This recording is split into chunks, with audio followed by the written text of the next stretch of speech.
Assalamualaikum warahmatullahi wabarakatuh. Tetap semangat untuk kalian yang masih belajar dari rumah. Pada kesempatan kali ini di mata pelajaran pemeliharaan mesin kendaraan dengan kelas 11 kita akan masuk ke dalam materi mekanisme katup. Ya, jadi mekanisme katup di dalam kendaraan secara umum itu ada beberapa tipe ya. Di sini kita bagi ke dalam 3 tipe. Yang pertama adalah OHC atau overhead camshaft. Yang kedua adalah OHV atau overhead valve. Yang ketiga adalah SV atau side valve. OHC atau overhead camshaft ini maksudnya adalah camshaft atau noken as berada di atas kepala silinder. Nah, untuk OHC sendiri itu dibagi ke dalam 2 tipe lagi, ada SOHC dan ada DOHC. SOHC itu kepanjangan adalah single overhead camshaft. Kalau DOHC adalah double overhead camshaft. Overhead camshaft. Overhead camshaft artinya adalah noken as atau camshaftnya ini berada di atas kepala silinder.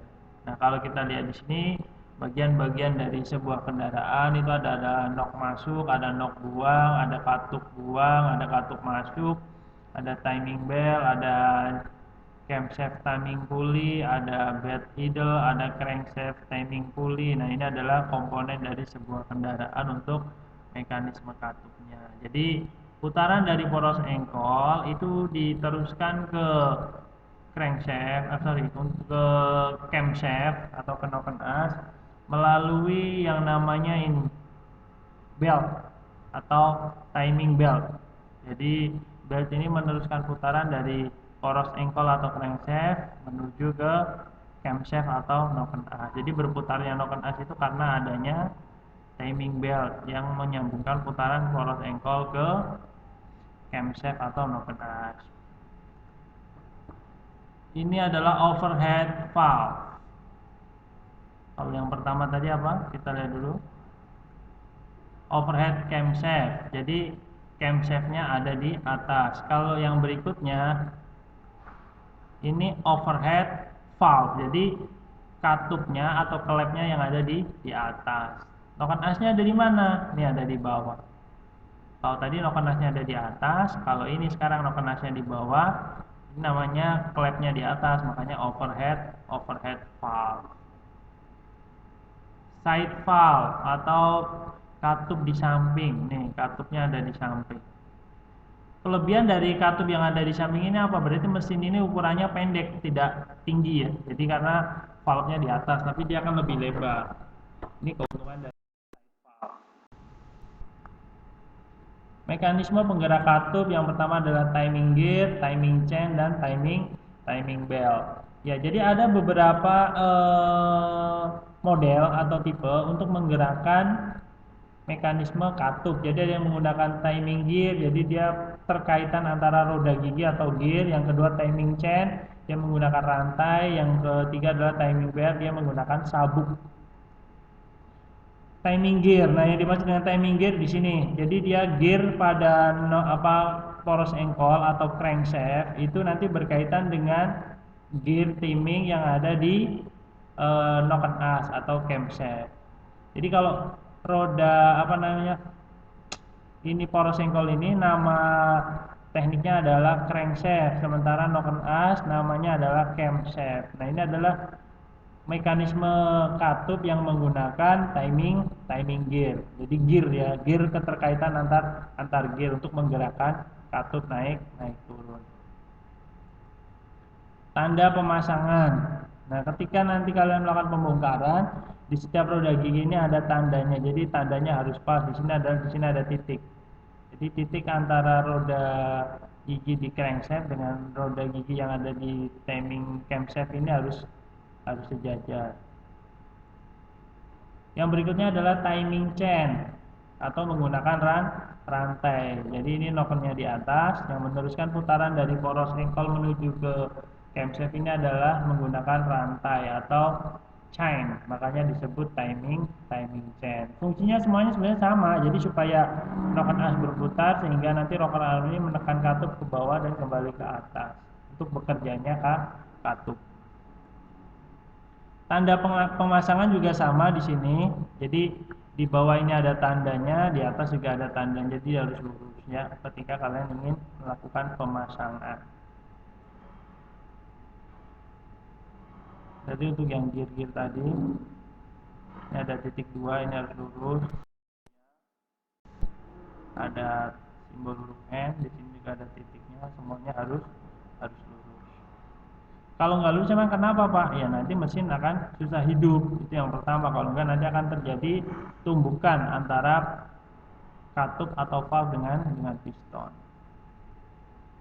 Timing belt, nah tadi ada timing gear, timing chain, yang ketiga adalah timing belt.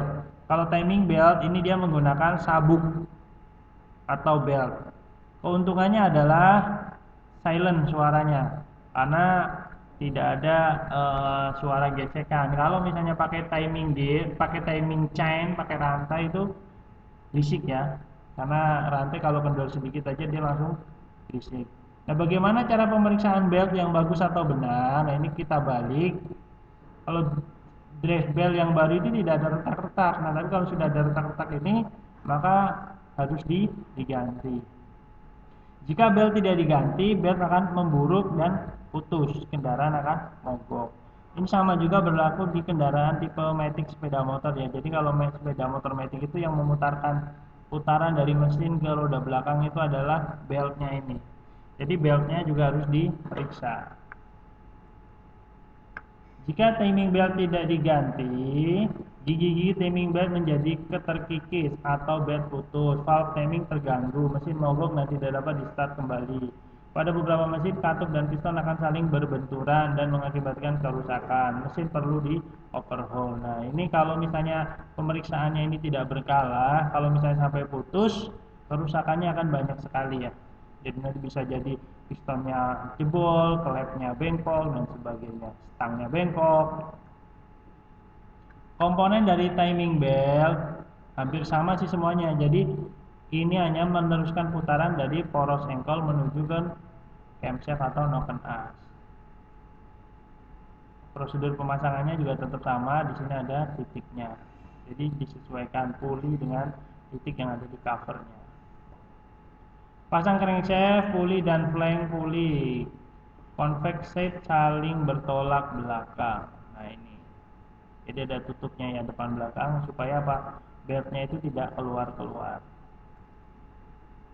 Pasang timing belt, pasang tensioner, pasang pegas, penegang, periksa pada sisi belt, timing belt tidak kendor. Nah di sini ada yang namanya tensioner. Tensioner ini berfungsi sebagai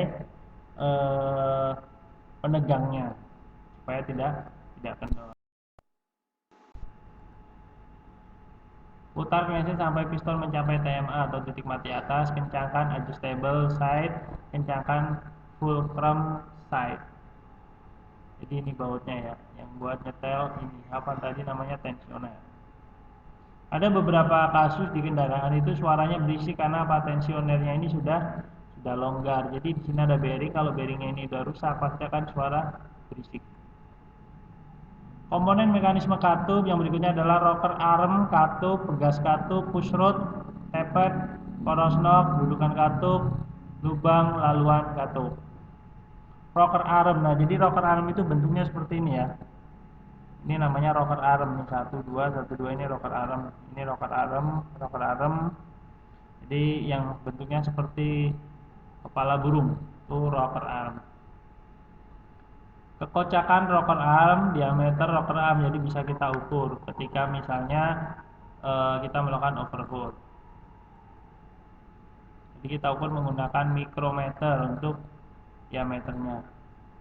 Katup atau klep, nah kita lihat nih yang warna pink ini adalah salah satu contoh katup atau klep. Bagian-bagian dari katup itu ada batang katup, ada kepala katup, ada muka katup, tebal katup, kepala katup, sudut katup, dan leher katup. Ukuran kepala katup, intake diameter kepala katup lebih lebar dan tipis. Untuk katup X atau katup buangnya, diameter kepala katup lebih kecil tetapi lebih tebal. Ini mengukur batang katup, panjang katup dan tebal margin. Jadi panjang katup itu dari atas sampai bawah, kalau margin itu yang ada di ini, kepala katupnya. Pegas katup atau pair pengembalinya, di sini ada yang menggunakan satu dan ada yang menggunakan dua katup. Nah, ini pegas katup ganda, inner dan outer. Jadi ini nanti inner masuk ke dalam outernya. Pemasangan pegas katup, arah ulir pegas saling berlawanan. Ulir pegas yang rapat dekat dengan kepala silinder. Itu cara memasang pegas. Untuk mengukur panjangnya, di sini ada panjang dan kelurusan pegas. Ini panjang untuk 1,8 ini untuk kijang ya, 7K. Jadi untuk mesin kijang yang 7K. Pengunci katup. Nah, ini pengunci katup ini yang sering kita pakai gambar yang A ya, single groove. Jadi untuk yang lain-lain ini jarang kita gunakan. Lebar dudukan katup tidak boleh terlalu lebar dan sempit. Jadi ini di sini ada keterangannya, valve contact face itu adalah lebar dudukan katup. Upaya mengurangi gesekan antara nok dengan taper dengan cara offset, tirus pada nok, roda dan roller. Ini adalah contoh tadi apa? Yang menggunakan timing gear ya. Jadi dia perkaitan antar gear. Valve lifter atau tapet. Nah, ini ada beberapa kendaraan yang menggunakan tapet atau valve lifter. Tapi kalau untuk yang SOHC dan DOHC dia sudah tidak pakai ini lagi. Ini hanya untuk kendaraan-kendaraan yang pakai timing gear.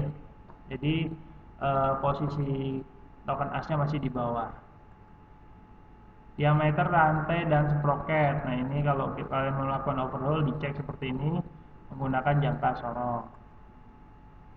Kekendoran rantai juga, ini rantai untuk rantai timing ya. Jadi timing chain tadi ini bisa kita ukur menggunakan peak tension. Ini ada kita alatnya di bengkel nanti untuk mengukur berapa kekendorannya.